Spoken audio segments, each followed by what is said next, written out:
Hello, this is Vicki Davis with the Cool Cat Teacher Talk Show, where we talk to classroom teachers and educators around the world about what matters now in the classroom. In The Hobbit, Tolkien said, "Some believe it is only great power that can hold evil in check." But that is not what I have found. It is the small, everyday deeds of ordinary folk that keep the darkness at bay. Small acts of kindness and love. In a recent national study titled, "Can We Prevent School Shootings?" 80% of students say that they would tell a teacher if they overheard a student talking about committing a shooting. We teachers are on the front lines. Teachers are in classrooms, not for the money and not because they can't do anything else. Teachers teach because kids matter. The purpose of today's show is to tell the inspiring stories of brave educators everywhere who are doing noble things in hard times. We'll also share the research about what actually works to decrease school violence. Some think we need to just build up walls when in fact we may need to tear down the walls and build up relationships. Stay tuned. It's time for Cool Cat Teacher Talk. Ever wondered how remarkable teaching happens? Find out right now at Cool Cat Teacher Talk with award-winning teacher Vicki Davis. Get insights from top educators, tech tips, and inspiration to elevate your teaching. Today's show is educators talk about school safety and building positive relationships with students. In today's broadcast, we'll discuss the timely but difficult topic of preventing school shootings. We will be encouraged to bring hope to our communities through the promises kept by Frank DeAngelis, principal of Columbine High School.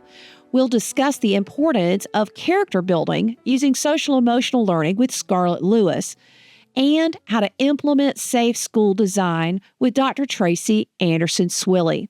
We'll also learn how and why to create powerful relationships with students with Daryl, Coach D. Andrews. Let's start talking. First, I would like you to meet Frank DeAngelis, the principal of Columbine High School for 35 years. After those tragic shootings in 1999, DeAngelis mourned with the whole community, and he vowed to spend his life never forgetting those who were murdered, injured, and everyone impacted by the tragedy. Just after he retired, he wrote his memoir, They Call Me Mr. D. I sat down with Frank, and he told me his story on episodes 466 and 467 of the 10-Minute Teacher podcast. Today, we're talking with Frank DeAngelis. They call me Mr. D. Frank, you also said they've called you Papa D. They've called you quite a few things, but, sometimes history chooses us. And in this case, Frank, history chose you. Tell our audience a little bit about how history chose you and the challenges that you've had to overcome as a principal of Columbine High School. Well, Vicki, thank you. And, the book, They Call Me Mr. D, it's my memoir, but it's also the story of Columbine's heart, resilience, and recovery. I started out at Columbine High School back in 1979, and it was real interesting because originally I thought I wanted to be an accountant, but my passion wasn't there, and I'm all about passion. I had an uncle who told me, choose a job you love and you never have to work a day in your life. Love what you do and do what you love. And so I thought back to a teacher who had a major impact on my life, Mr. Dittman. He was my baseball coach and he was my psychology teacher. So I decided to choose education. And I was very fortunate once I graduated with my degree in education. I was hired by Columbine High School to teach social studies. So I taught American history and I did some coaching. I was an assistant football and head baseball coach. And as time went on, there were some opportunities for me to get into administration. And it was real interesting because people kept saying, "You're going to become one of them." And I said, "What is one of them?" And they said, "An administrator." And I really struggled originally in deciding whether or not to be a principal because the thing that I valued the most about education was the daily interactions with the students. And so I had a dear friend who said, "Frank, your position is going to change, but you don't have to change as a person." Mm-hmm. And you could be that same person you are in the classroom, that same person you're on the fields when you're coaching. It's about relationships, relationships, and relationships. And she said, Frank, you realize right now you teach about 150 kids throughout the day and you coach, about the same number. But now if you become principal, you can impact 2,000 lives on a daily basis and you can impact 150 staff members. And so I chose to get into administration, and I was fortunate. I moved up pretty quickly. Within a couple of years as an assistant principal, then I had an opportunity to become the principal at Columbine High School, and it was one of the best days of my life when I received my first principalship. So you were the principal in 1999? Yes, and I'll tell you, that's a day that changed my life forever. And it was real interesting. Some things happened that day that I can't explain, and I've just accepted. I was a principal that did not necessarily like all the bureaucracy of being an administrator, all the meetings, because I loved being with the kids. So I did everything in my power to be in the building as much as I could. I was one of the few high school principals that loved cafeteria duty because I could go down to be with the students. And the reason I'm sharing this is on that day, I was out of the building early in the morning because I was with some students that were being recognized by the Chamber of Commerce in Colorado for their works with our business leadership program. So I get to school at about 11 o'clock, or in my office at 11 o'clock, and I'm getting ready to go down to lunch duty, which started at 11:15. We had two lunches, A lunch and B lunch. But I was waiting to talk to a teacher who I had interviewed the day prior for a continuing contract. He's a great guy, Kiki Leba. He's still teaching at Columbine. So we sat down in my office, and before we could start that conversation, my secretary, Susan White, comes running towards the door, and I can remember it so vividly. She did a face plant in this little window that was on the door. And so I knew something was wrong. And when she opened the door, she said, Frank, there's been a report of gunfire. And the first thing that crossed my mind is this has to be a senior prank. In the 20 years I was at Columbine, I could count on two hands the number of fist fights we had. So when those roars rang out, it was not resonating with me. So Kiki and I ran out of the office, and I told Kiki to have my secretary call 911. And when I ran out of my office, my worst nightmare became a reality because about 100 yards away, I saw a gunman coming towards me with a long rifle. And I went through some fight, flight, and freeze, and everything just seemed to slow down. And there were things that were magnified. For example, the flashing lights were just magnified, but I was able to turn off the sound of the fire alarm. It was so loud that people could not communicate, even if they were within a few feet of each other. And as I ran out of my office, I thought I walked out very calmly, but what Kiki indicated, my secretary indicated, I ran straight towards the gunfire. And what happened is I briefly blacked out, but I saw girls, and all of a sudden girls were coming out of the locker room, and they were unaware what was happening. They were getting ready to go to physical education class. And I had police officers say, Frank, why would you run towards the gunfire? Yeah. The reason I ran towards gunfire because my kids were in danger. And I want to do, as a principal, take on that Papa D role that I take care of my kids. They were all of my kids. I was able to get to that area, but the gunman was still coming towards us. The girls are screaming. And I wanted to get inside the gymnasium because I knew that would be a safe place if we could get in there. But unfortunately, the door was locked. And one of the miraculous things to happen that day is in my suit coat pocket, I had 35 keys on a key ring. And I reached down in my pocket. And again, the sounds of shots are getting closer. Girls are screaming. I reach in my pocket. The first key I pull out, I stick in the door, and it opened on the first try. Oh, wow. And, people say, I cannot believe that happened. And it wasn't that key was specially marked. It was someone directed my hand, because when we go through training, people are saying, you are in a state of shock. Your fine motor skills are diminished. And I was able to get that one key. And today, there are girls that were with me mail me pictures of their children and their husbands. So we were so fortunate. We got behind locked doors, and I was able then to go outside to make sure it was safe, because it had been reported that there were snipers outside. So I told the girls, I promise I'll be right back in as soon as I ensure it's safe. And I came back in and got the girls, and we ended up going over to Clement Park, and I ended up working with the police the rest of the day until later that evening. Frank, I'm just, even now, all of us mourned with you, and it's just heart-wrenching. But here's the thing. People told you to get out. People told you to leave, but you didn't. What was the promise you made, and why did you stay to keep fighting for those kids? The reason I stayed is I'm a person of faith, And it was real interesting. And I'm a cradle Catholic. And what ended up happening is I could not go to my house that night because the police were concerned about the safety of my wife and my kids. And so I went to my brother's house, and I was angry. I was angry at God. I was in a bad place, everything I had seen. But all of a sudden, 2 days later, the priest says, Frank, you need to come down to the parish, St. Francis of Capri, where I'd been a member for 20 years. So I reluctantly go down to the church. There's about 1,200 people in the sacristy.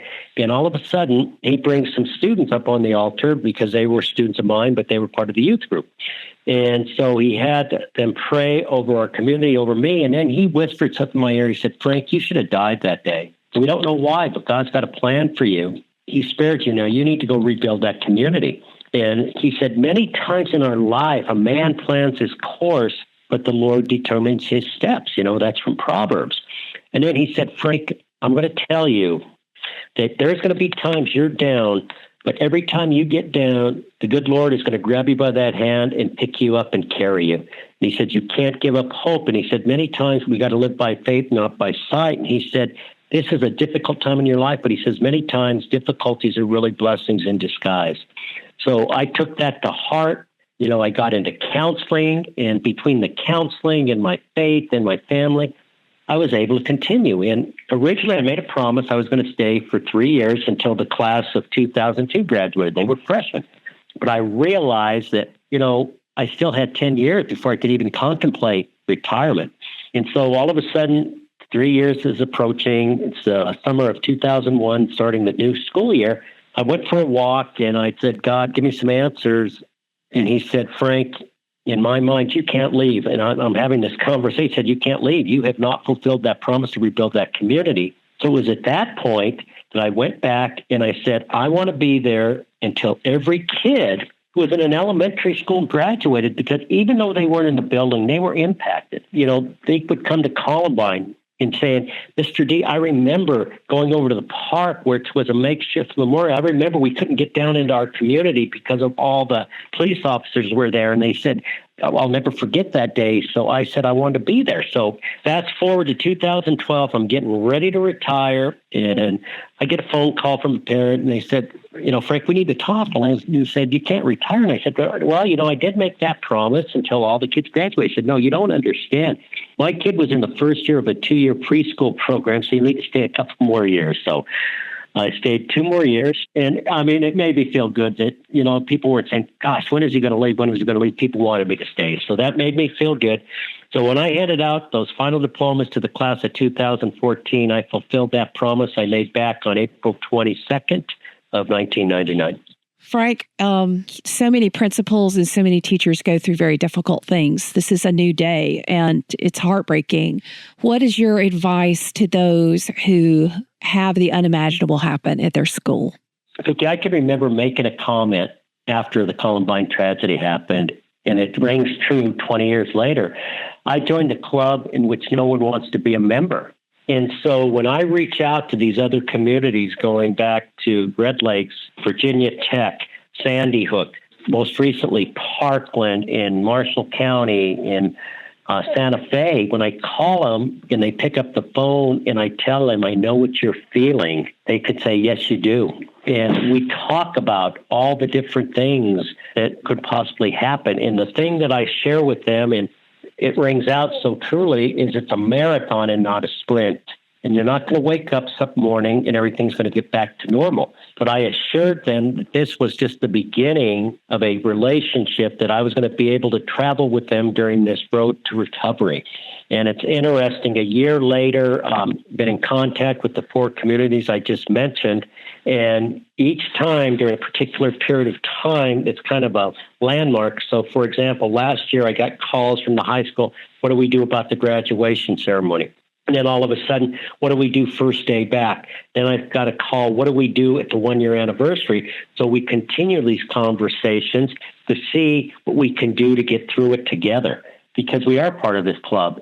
And I never say to you, boy, it gets easy. There's going to be some great times that everything seems to be going well, and then you hit a bump in the road, And you just need to learn to be able to have resolve and that you have this great support system in place. And I said, I'm going to be with them every step of the way. So your book is They Call Me Mr. D. Do you have any words for those in education who are heartbroken by the fact that school shootings seem to be such, I don't know how to say it, just something that we're all concerned with these days? I mean, how do we live in this world today? Well, I am a person that is very positive, and I don't dwell upon the negative. I build upon the positive.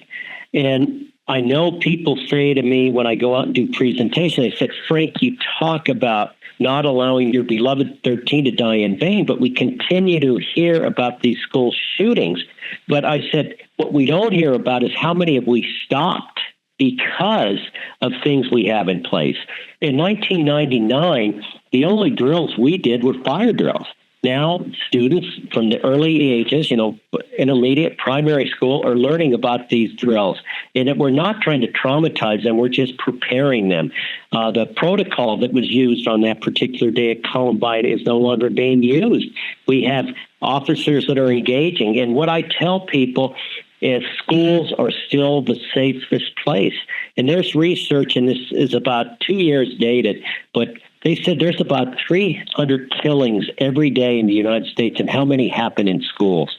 And so I think we need to be aware that the thing that we can't do is when people say, we can't talk about it. Well, if we don't talk about it, it's not going to happen, because almost every community that I call upon, every community I visit, the first thing they say to me is, Frank, we can't believe it happened here. And so what we're trying to do is just be sensitive. We train our kids in California. If there's an earthquake, what are we going to do? We train the people on the Eastern Plains. If there's a tornado, what are we going to do? My own little granddaughter, who's 5 years old, I said, honey, if a stranger comes up to you, this is what you need to do. And so we're constantly telling our children, it's not to scare them, but it's just to make them aware. And I refuse to give up hope.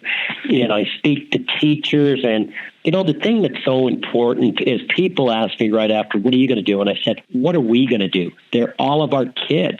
And so where I get excited is when I go to these conferences and we have parents and we have educators and we have law enforcement and we have health workers. We're all in the same room coming up with ideas, which is going to make this a safer place for our kids. Because my parents are still alive at the age of 88 and 84, and if they had to bury me, their 64-year-old son, they would struggle with that. And so I can't imagine what it's like for these parents that have to bury their children. And something that haunts me, and it will until the day I die, is on the evening of April 19th, as parents were being reunited with their kids in this auditorium. There was a lot of tears, a lot of joy, but as the evening went on, there were a few parents in there. And that's when a grief counselor came over to me and said, Frank, we need to take these parents in and tell them there's a good chance their kids lost their life in your school. And that is something that will weigh on my mind for the rest of my life, something I was never prepared for. And I made them a promise that I would not allow those children and Mr. Sanders to die in vain. Well, Frank, good luck as you tell your story, as you tell the story of the 13, your precious 13, as you call them. You're really an example of resilience. You're an example that we are there for the children, of persisting.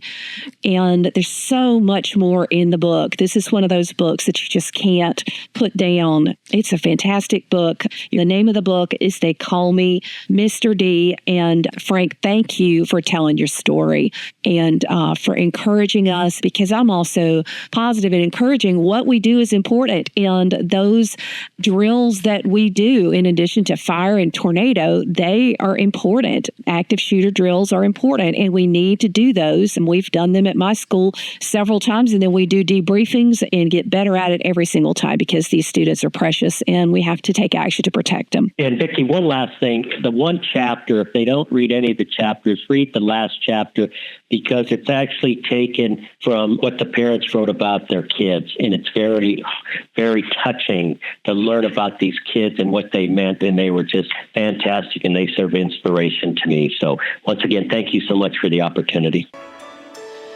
Frank said something I've never forgotten, that when he calls principals, he says, you're in a club nobody ever wanted to join. Well, I don't know about you, but let's shut down that club. So first, what are the changes that have happened since Columbine? An Education Week article says it was 4 things. We've learned to recognize threats. We've learned to intervene when students are at risk of violence. We've also learned to prepare students for emergencies and also the importance of a speedy police response. But it also stressed the importance of human behavior.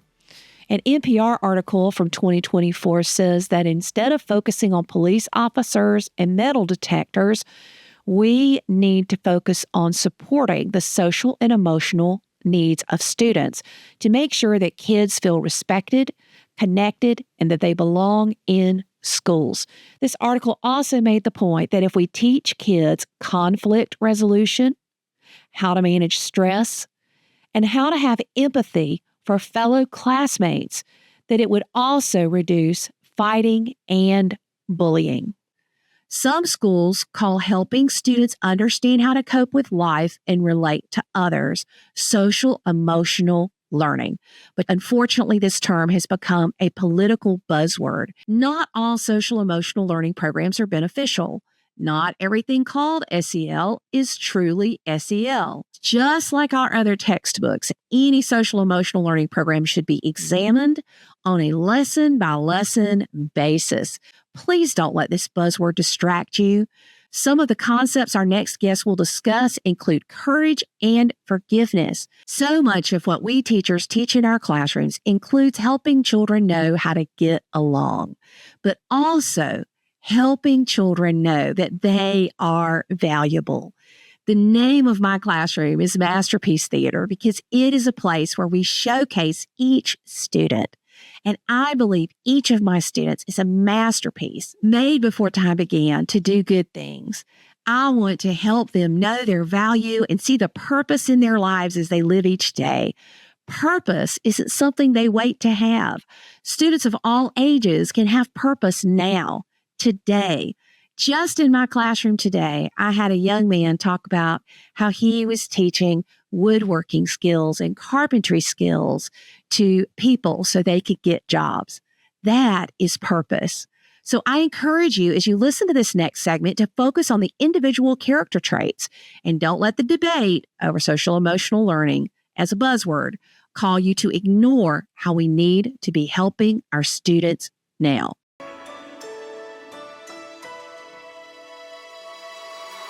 This next interview is with Scarlett Lewis, a mother of a precious young boy, Jesse, who helped his classmates get to safety before he was tragically killed at Sandy Hook. Scarlett has bravely worked to create a free curriculum to help our children learn the things that have been shown to help prevent school violence. Let's talk to Scarlett about what she's done to find out what can be done to prevent future tragedies and the skills we all need to be teaching our children. From episode 234 of the 10-Minute Teacher Podcast. We need to remember that what happened in Sandy Hook, the worst school shooting in history of the United States, actually happened to young children. And if we have a method that we can use in our classrooms to help us reduce this sort of thing, we need to do it. So this is an important one. We do need to protect the kids, and that's what this show is about. SEL and creating safe learning environments. 3 lessons from Sandy Hook every educator should know. We're handling so many difficult things in schools today, and Scarlett Lewis is with us today to talk about one of those very difficult issues. Now, Scarlett, tell us a little bit about your son, Jesse, and his story and what you're doing as a result. Thanks, Vicki. I'm so happy to be on your show and speaking with educators who are my heroes, by the way, because they have the most important job in the world, and that's the ability to transform and even save lives on a daily basis. So following my personal tragedy where my 6-year-old son was shot in his first grade classroom alongside 19 of his classmates and 6 educators in one of the worst mass shootings in U.S. history. Of course, this was perpetrated by a former student of that school and also a Sandy Hook resident. Following that personal devastation, I made the decision that I wanted to be part of the solution. And actually, I was heartened to find that there is a solution, and it's called social and emotional learning. In fact, there was a report that came out following the shooting called the Sandy Hook Advisory Commission Report. This was a commission of professionals that were given unprecedented access to all the records, and they were asked to find out how something like this could happen and what could be done to prevent it from happening again. And they came up with three things in no particular order: gun safety, more access to mental health, and social emotional learning. In fact, the report says actually if there had been social emotional learning, the tragedy might not have happened. And I had already been saying for 2 years before the report came out that the tragedy absolutely would not have happened with social emotional learning. So I've really made it my life's mission to make sure that every child has access to what we know is in the best interest of children for their entire lifetime. Now, you've actually related social emotional learning to neuroscience. Now, there are a lot of folks who label social emotional learning for all kinds of things, right? But help us understand what actually works. And you're also going to tell us about your free program.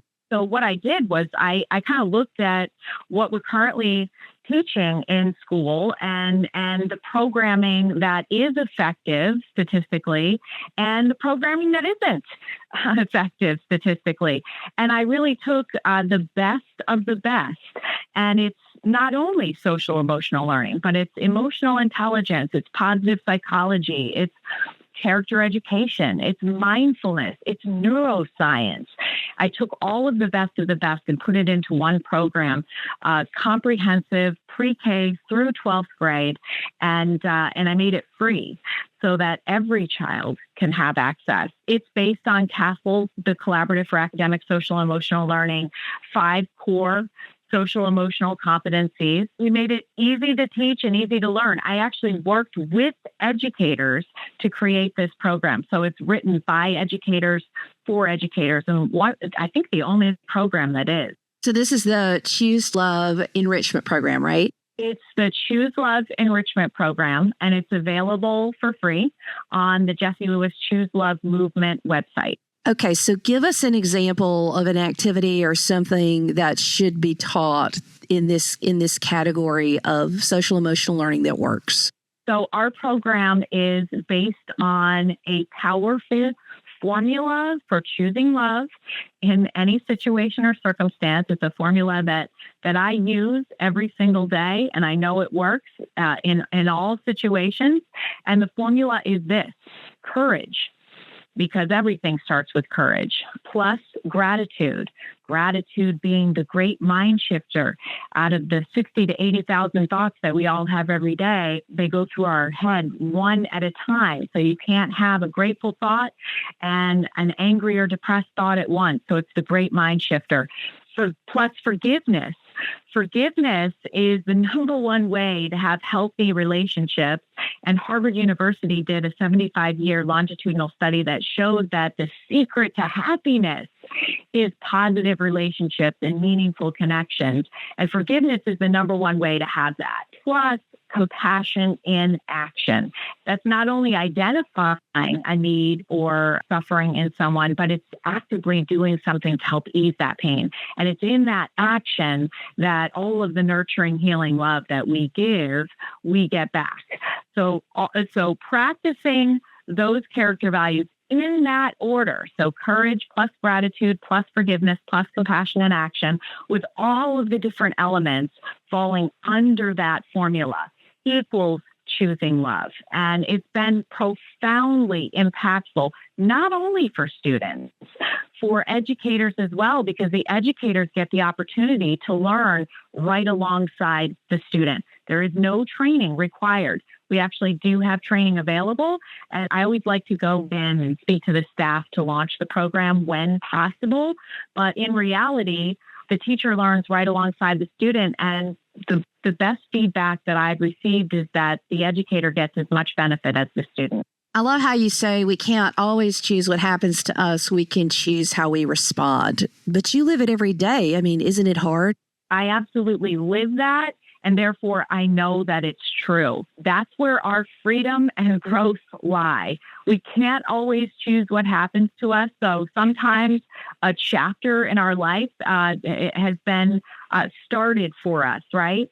But we can always choose how we respond when we thoughtfully respond, and we can always choose love. That means that even if your chapter was started for you, you can write the ending. And that's where your power lies. A lot of times, I think, especially with everything that's going on in our world today, we feel like all this stuff is happening around us and we have no control.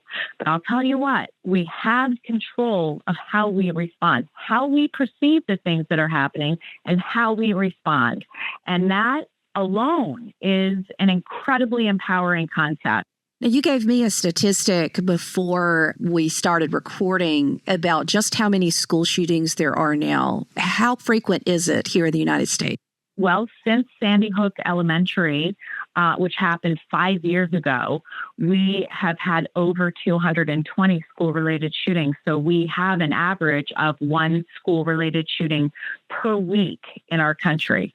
And of course, we don't always read about them. They don't, thankfully, always result in deaths.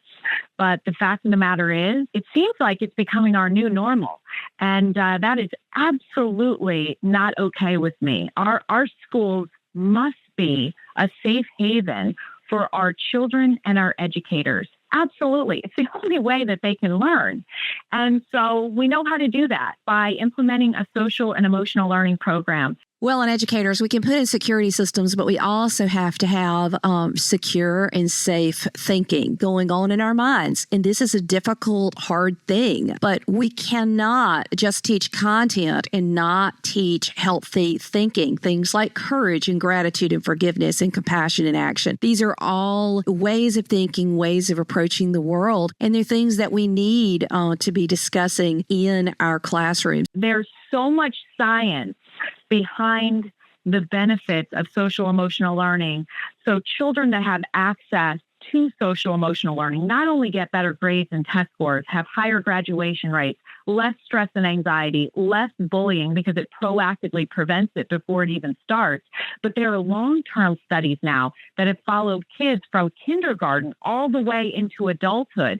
And they found that those now adults that had social emotional learning in school have less substance abuse, less mental health issues of all kinds, less violence, less incarceration, even less divorce rates. And it makes sense because we're teaching kids skills, tools, and attitudes that help them get along and have meaningful connections with others. And by the way, these skills and tools aren't innate. We're not born with them. We must be taught them. And if we aren't, we don't necessarily have them. When I was in school, I'll never forget, my mom helped write a character education program that our local Rotary Club brought to schools in the area. And each morning, participating schools would hear stories on the character trait of the week. There are things we can do to make our schools safer places, and it isn't always easy. In his book, The Heart of Leadership, Mark Miller says, leaders respond with courage when they articulate the vision for the future, build relationships with challenging people, challenge people to grow and change, mend broken relationships, confront difficult problems, and make hard or unpopular decisions. That sounds like teachers, and that sounds like administrators. And now we're going to talk to a remarkable administrator, Dr. Tracy Anderson Swilley, who's been the principal of Fairfield Central High School in South Carolina for 12 years, about how she's working to keep her students safe. A full interview with Dr. Swilley will be on an upcoming episode of the 10-Minute Teacher Podcast. Let's listen to her interview. So now we're talking with Dr. Tracy Anderson Swilley. She's one of the finalists for 2025 National Principal of the Year from NASSP and is the 2024 South Carolina Association of School Secondary Principals of the Year. Dr. Swilley, school safety is so much on everyone's mind right now. What do you do to ensure that your students are safe? I think that's a very serious concept, and something that I take very seriously is the safety and well-being of all of my students and my staff. That's something we think about every time we hear of an incident on the news, it makes my heart heavy because no one went into education thinking we could possibly be going to war. And that's sometimes what you step into when you have an active shooter type situation. So some of the things that we have done is try to take all of the necessary precautions, and we practice drills with our students so they know what to do in a crisis situation, whether it be a weather situation, whether it be an active shooter intruder situation. So we try to do those regularly to prepare our students on what to do. We have metal detectors here at our school, and that was one thing that it took me a while to embrace as a principal because of the stigmas that can also be associated with a metal detector in your school, as if to say you have problems. But I had to sit back, think, research, and just learn that, look, schools are the hub of communities, meaning things that are happening in a community anywhere can happen in a school. And Yeah. so you can't just be reactive, you have to be proactive. And so that's the stance that I took in educating our community and educating my students about why they were walking through a metal detector, kind of wanting to hear their voice. So I talked with my students about it. And believe it or not, the students were afraid. Although we had had no incident here at our school, they felt better with metal detectors. And so did staff. So they walked through metal detectors in the morning. We walked through metal detectors for any games, any events that we have here. We have a clear bag policy here on campus as well for events, not for the day-to-day school, but for events. We have changed the entrance to our school building. Our school was built back in the early 80s. And so you didn't really have to think about that then. So we had to change our entrance so that the visitors wouldn't have immediate access to your school. They had to go in a waiting area and then be allowed into the school. And so those are the things that we have kind of put in place. And then just educating our students about, if you hear something, see something, say something. Educate our young people on snitching is me and you doing the same thing and go tell on you, but protecting each other from unnecessary risks or things that could happen that you have heard about is your responsibility. I talk to my adults about hearing something, whether it's the cafeteria ladies, the custodians, the bus drivers, the teachers, making certain that everybody is a part of this process of keeping our students and staff safe. But yes, it is a heavy weight that we bear because I want everyone to go home the same way that they come to my school and secure. And so that is something that we have to deal with, and we just address it. And the goal is to be proactive instead of reactive. Fear can go viral, and evil seems to travel faster than good. And my husband was in a local restaurant, and they were short-staffed that day because the day of the shooting, and I'm in South Georgia, very far away from Winder, and our hearts are just broken for what happened there. But this was the same day, and they were short-staffed because some of the waitresses had left and gone and picked up their children and took them home. And you're talking 150 miles away. What do you do? And because, I mean, I'm sure you see it too. Fear goes viral. Parents get afraid, and we want to protect our children. And we've had some of that in South Carolina. We've had some of the threats and people posting guns and saying they're going to shoot up the school, and it's on social media, and they get it and it's spread around. And the only thing you can do in those situations is be visible. Be visible and hear the parents. Let them know, I'm here, understand, I recognize it. I have my children here. We are here. We have done these things. We have investigated. You take those matters and you take them very seriously. So you don't negate anyone's fear. Yes. But try to provide assurances to let them know that we are investigating. You keep the communication open so that parents are not, a lot of times what it is schools don't say anything. And so you may have the information, but you don't want to say anything. So I have learned that more communication over communication helps ease some of those fears. And now I still have parents who have opted, when there's been a threat of school violence, to keep their students home. And then I still assure them of what precautions we have on campus. I let them know.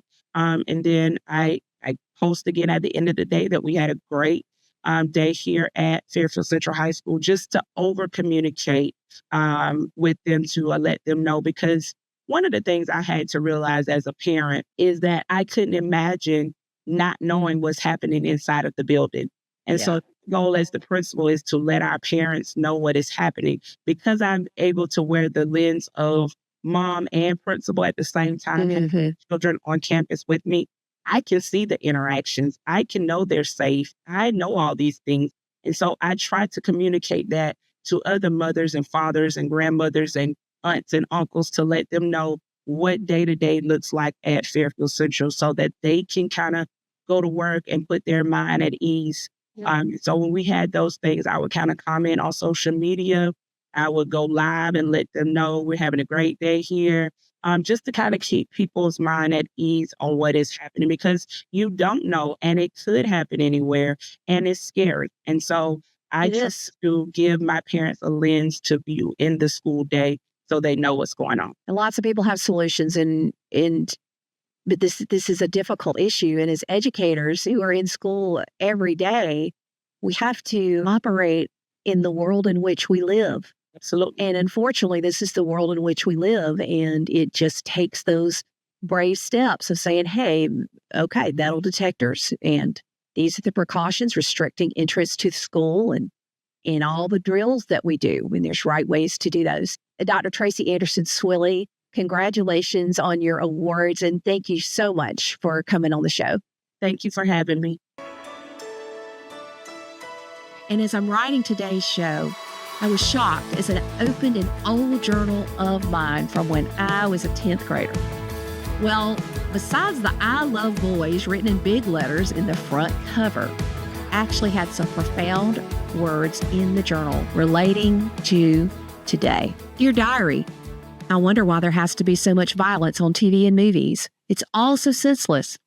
Really, who wants to see one living, breathing human being hit another living, breathing human being and cause him pain and suffering? One could just say, well, that's how things are. Well, I say, that's how we say things are, and we allow them to be that way. We need to say what we won't accept in this society and won't permit, and it won't be that way. God help me do something about it. My life is only one small needle in a haystack, but so help me. God can even use a needle to change the whole stack. Nothing like a 15-year-old version of yourself full of hope and determination to call yourself on the carpet and realize this is something we have to talk about. We need to say things we won't accept in this society and get busy doing something about it. So I want to get to some practical tips to make our schools safer places based upon the research. Teachers, we know we're on the front lines. We have to relate to educate, but we also have to relate to stop the hate. For example, Molly Hudgens of Ashland City, Tennessee, was selected as a Congressional Medal of Honor winner when she spoke with a 14-year-old student for 45 minutes who was planning to shoot teachers and administrators at Sycamore Middle School. No shots were fired. Her relationship with that student saved her own life and that of students in her school. The young man brought the loaded gun into her guidance office and said, I'm here with you because you're the only person who can talk me out of this. I like to reiterate something Frank DeAngelis said earlier in today's show. How often do we hear about school shootings that are averted? First, we have to build relationships with our students. We all need to be part of students' lives, and parents are also such an important part of this. By all of us putting our phones down and spending time talking to children, helping them with skills we've talked about in today's show, we as parents, grandparents, aunts, uncles, and teachers can do our part to help children learn how to get along.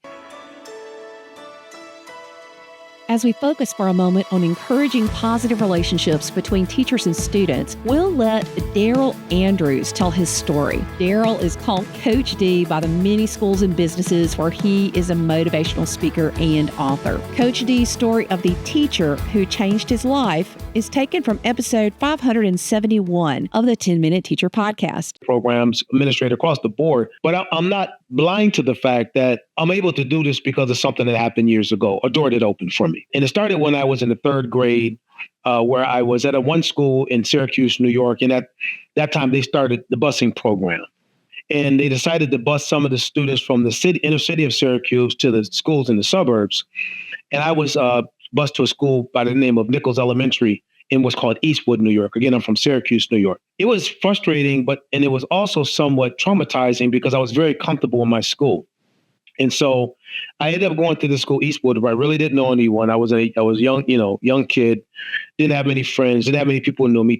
Educators didn't really know me that well. And so it was a challenge. I was somehow able to make it happen. There were some good educators in my earlier years, but I noticed around the fourth grade, there was a teacher by the name of Mr. F at this school that I really wanted to connect with. And he was a sixth grade teacher. So when I was in the fourth grade, I said, if I can really just do my best, when I get to the sixth grade, they're going to make Mr. F my teacher. Well, to my surprise, when I got to the sixth grade, they put me in the class with a teacher by the name of Miss Palmer. And I'm sure every teacher that's listening to you on this podcast would know that every now and then you have kids that are upset. Mm-hmm. And I was one of those kids because I really wanted to be in Mr. F class. I worked hard in school to get there. And they put me into Miss Palmer's class. And I went to the principal with my mom to talk about it. He said, young man, no matter how you feel, you're in Miss Palmer's class. Well, so I said, okay. So I went to Miss Palmer's class, and probably for about 2 or 3 months, I had a bad attitude. I showed up with a bad attitude. Keep in mind, I was only in the sixth grade. I was young, come from a tough neighborhood, all kinds of stuff. So, but every day, Miss Palmer, when I would walk in that class, smiled at me. She would show me care. She would show me compassion. And after about a couple of months, that started to really get to me. And I'll never forget this moment that was kind of a crossroads for me. I walked into the class and she asked me to come over to speak to her. And I said, no. I sat in my chair. I was still being rebellious. And she walked over to me.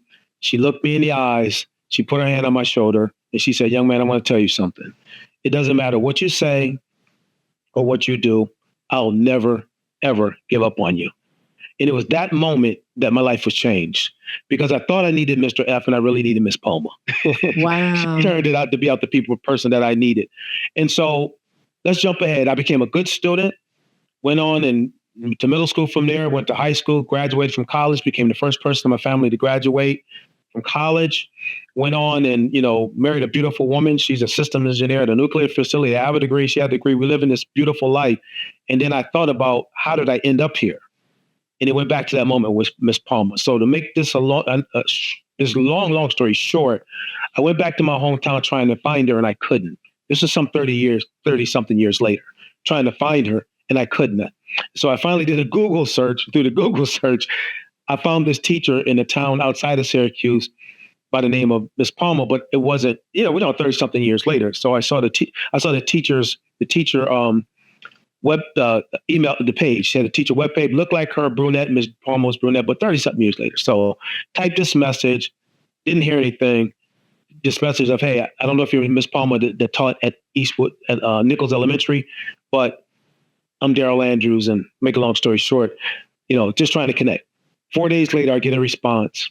It said, dear Daryl, this is Miss Joy Palmer, your sixth grade teacher, crying too much to respond. Please call me. Oh. Wow. And we both were on the phone. And I'm 6'2", 235 pounds. And I was on the phone crying like a baby. And I just said to her, Miss Palmer, I said, you changed my life. You just didn't educate me. You changed my life. And I never, ever forgot about you. And so it was her foundation of caring, which I try to get teachers to understand. I know it's tough. Sometimes we have a bad kid. I was a tough kid, but she didn't see me that way. And so one thing she said after we reconnected, she actually had a chance to meet my kids because my kids had heard about her. Like, who is Miss Palmer? And she had a chance to meet her. And she said something that just, it brought tears to my eyes again when we actually met up again in my hometown about a year later. And she said, Daryl, I'm just going to tell you, and I see it now and I saw it then, but there was something in your eyes. I knew when I looked in your eyes, I saw a young man that can grow up and do great things with his life if I just stayed the course with him. So I couldn't allow myself to get emotionally charged by how you were. I had to look at where you were going. And she said, you Google searched me, I Google searched you. And what I see on Google had me in tears. Oh. To see what you're doing with your life, the lives that you're impacting. So I just want to encourage educators to understand that you don't just have a student in your class, you have a person. And that person, if impacted the right way, could end up impacting generations to come because of your care. And so, yes, we want the good grades. Yes, we want the academics. Yes, we have to excel as far as tests, all these things that are requirements today. But the most important thing we can never forget, that connectedness and personalization is the strongest foundational building block, from my perspective, of the education experience, because that's transformative. And my listeners will know that I often say you have to relate before you educate, because it's all about a relationship. Yes, I love that. I love that. You're right. It's the truth, because this is what happens. And I know you know this probably better than I do. And that is the reason why is because now once they have that relationship, they want to do well to please you. You know, and that's unique, right? That's different. We need to think about that. It's not that they even want to try it hard for themselves or anybody else. They just don't want to disappoint you. And that's what happened with me and Miss Palmer. I just didn't want to disappoint her because she won my heart. You know what I mean? And that wasn't easy to do, being a Caucasian woman from New York City with a young Black boy from the inner city of Syracuse, New York. But she made it happen, and it changed my life. It changed my life. Well, and that's really, you know, why we do this. We do want to change lives. Yeah, we have things to teach, but you know, years later, you remember that one moment with her. Yes. And that's what we remember. We don't remember the tests we make. You know, sometimes we remember the projects we do, but you know, as Maya Angelou says, we remember how people make us feel. Oh, isn't that beautiful? Well, I had a chance to meet her too. She's a beautiful woman. I'm so jealous. Oh yeah, we're both in the book. My story, 5 Garbage Bags and the Dream, is in the book. New York Times bestseller, the storybook, and Chicken Soup. And her story is right before my story. And I had a chance to meet her at a book signing. So yeah, she was an amazing woman. She was absolutely amazing. Absolutely amazing. And she, you know, had some stories of some people who believed in her too, because it was her mother. I actually showed that in my classroom not too long ago, the story of her mom, who said, you're the most amazing woman I've ever met, when she was 23. Wow. Oh my goodness. And she's like, really? And then she went on to try to become the most amazing woman her mom had ever met, you know, because somebody believed in her. And these words and actions are so important. And if we can, as educators, not just immediately respond to those kids who are angry, you know, I just believe anger or frustration sometimes is a cry for help. It is a major cry for help, because by all things being equal, that's not going to happen in the life of a young person. They're going to be stable. They're going to be whole. But a lot of kids come from traumatic situations.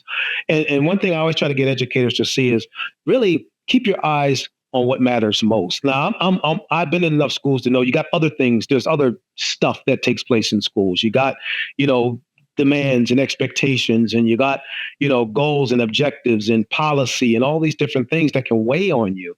But the most important thing we can do in the midst of all of that is keep our focus on what matters most. And that's those little people sitting in the chairs, or big people if you're in high school, that sit in the chairs every day, that are basically, their lives are in our hands for, you know, how many days we have them throughout the year. We're with them, you know, you're with them more than just about anybody else, you know, aunts, uncles, grandparents. You got them for a long period of time. So, you know, just trying to see them, as Miss Palmer saw me, out of the eyes of potential and not what you see in the moment. I can guarantee you, Vicki, if you would see me, if you would have met me at that age, you wouldn't be interviewing me right now. I was a different person back then. But today I'm a man that is using his life to make a difference, all because of the words within a 2-minute time frame of a 6th grade teacher. And of course, it took many, many months to get up to that 2-minute time frame of her giving you more grace than you deserved. And I think that, you know, giving kids grace, you know, we have to hold them accountable, but giving kids grace is just something that is often needed and can often turn that corner. So we've already talked about how building positive relationships with students is one of the best things we can do to make schools safer. Second, we all need to actively work to prevent bullying in our schools. It's not enough that our child is not getting picked on or bullied. We need to advocate for all children. In its report, the Secret Service found that most school attackers they studied had been bullied. This includes anti-bullying training for staff and teachers, adult supervision, things like hall monitors, and mechanisms to anonymously report hostile behaviors. But every school needs to have a plan and a common language for how they deal with bullying. Third, we need to keep our doors closed and locked. Doors that lock from the inside are the most effective in securing a classroom, according to that 2015 report by the Sandy Hook Advisory Commission. Exterior locking doors may actually put teachers or others in the path of an active shooter by requiring them to go into the hallway to lock the door. In the February 2018 shootings at Marjorie Stoneman Douglas High School, teachers were injured or killed while trying to lock their classroom doors from the outside. And when you have drills, we need to talk to students in a way that helps them process and remain calm. Preparing students for such circumstances helps everyone know what to do and how to do it. But as I've thought about today's show, I think of one of the greatest students I've ever taught, a little boy named Malachi. He passed away from terminal cancer on October 28, 2018. At the time, I would eat middle school lunch, and a little bit early each day, I would leave the lunchroom so that I could get to my classroom before a passel of lively, energetic seventh graders would get to my class. Another young man and one of his friends also left early. And this young man was Malachi, and he had recently completed many months of cancer treatments. And I remember on the first day of school, he was in a wheelchair. His friends would push him through the hall and sometimes push the wheelchair and ride freestyle on the back. But needless to say, whether Malachi was walking or rolling, he needed extra time in the halls. So by the time I had this conversation with Malachi, he was walking just in front of me. And then I noticed his rainbow socks. And so I compliment them. I'm like, Malachi, I love those rainbow socks. And Malachi tells me this story. Miss Davis, there was a time in the hospital that no one could touch me. Every time they did, I would scream. It hurt so bad. So on this particular day, when everything hurt, they had rolled Malachi back to his hospital room. And a kind nurse came in and said, Malachi, I have a gift for you that I make for kids for days just like this. And she pulled out the softest rainbow socks that she had tie-dyed by hand. She put them on his feet, and Malachi said, and my feet didn't hurt. And then Malachi's best friend piped up and said to him, and look how far you've come. And you're wearing those same socks right now. Malachi grinned at me as I slowed to enter the door of my room and says, yeah, look at me now, Miss Davis, and I have further to go. And as he smiled back over his shoulder with a knowing look, he took off in a jog. And it did not matter to me that there was no running in the halls. I watched as he and his little buddy laughed and ran out the door towards their lockers. And what I learned from Malachi that day has carried me through and helped me in the pain of life is that in every pain, and in every struggle, and in every hurt, there's someone who gently buys the softest socks they can find and tie-dyes them in their sink, a happy rainbow color. So, my friends, you are not listening to this episode by accident. I hope this episode is my pair of rainbow socks for someone out there who is hurting, because you can make a difference. Can you think of one child right now who is having a hard time? Why not call them and take them out for ice cream, or help them go to band camp, or cheer for them at their sports game? This generation needs us to step up and be there for them and show them how important they are. We can't help every child, but I know you can think of one child to help right now. Because aren't we all just ordinary people trying to do deeds of kindness to push back the darkness?